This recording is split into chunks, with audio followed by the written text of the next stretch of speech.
So what up mga tol, no? So ito nga po pala yung bago nating mga alaga, no? So mga kalapate. So yan sila mga tol. So kukunin natin sila isa-isa. Let's go. Kunin na natin tong blue bar. Blue bar muna, no? Ito yung blue bar natin mga tol. So ito is possible hen and pearl yung kanyang mata, no? So siya. Ito mga tol.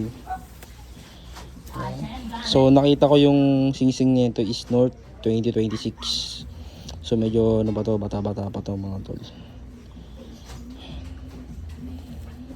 Nakatago yung ring niya eh. Isa na naman yung white. Pure white to mga boss to. Ito yung pure white natin. Ito naman is cock. Yun hen yun eh. Yung blue bar hen.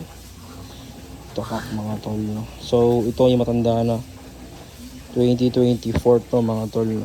PHA 2024. Comb ring lang naman yan mga tol. Comb ring. So yan. Lagyan na natin siya dyan. Tapos next naman is yung white light.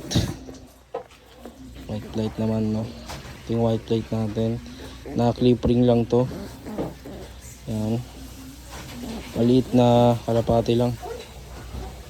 So, wait nyo yung, antayin nyo rin yung vlog natin para sa loft nila, no? So gagawa rin tayo ng loft nila.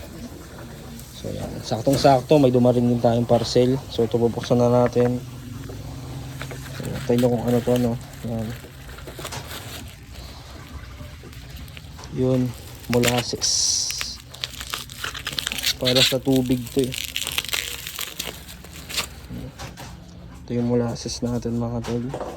So tamang-tama is magkapakain din tayo kasi nga naghahanap sila ng pagkain nila.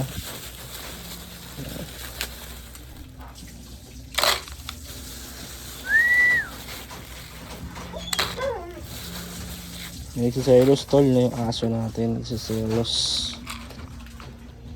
So yan.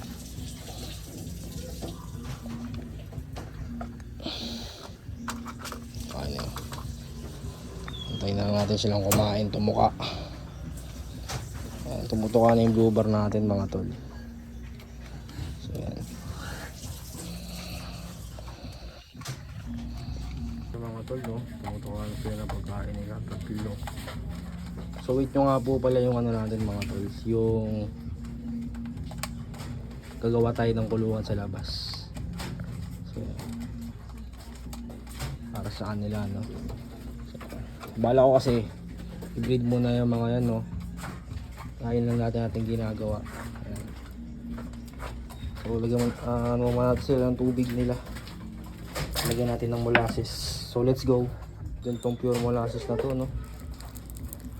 Ito na pagkaripak nya. Talaga matatapon. Isa lang yan. Nakasilid pa. Wait lang mga boss na. Mga tol, ito lang paglalagay dyan. Puntsahan lang yan. Yung amoy niya, no? Parang kung alam niyo yung mga tol, yung sundot ko langot. Ganun yung amoy niya. Ayan, lagyan natin ng tubig.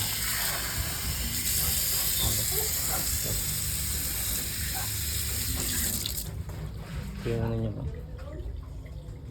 Energy source, high sugar content. Yan mga tol, basahin nyo na lang kung ano meron dyan. Let's go mga tol, hanggang dito nga po pala yung vlog natin mga tol. At antayin nyo na nga lang po pala yung susunod natin na upload. So possible na i-breed ko muna tong mga to, or gagawa tayo ng kulungan at mamimili tayo ng mga young birds. At yun mga tol, hanggang dito na lang po muna. Salamat. So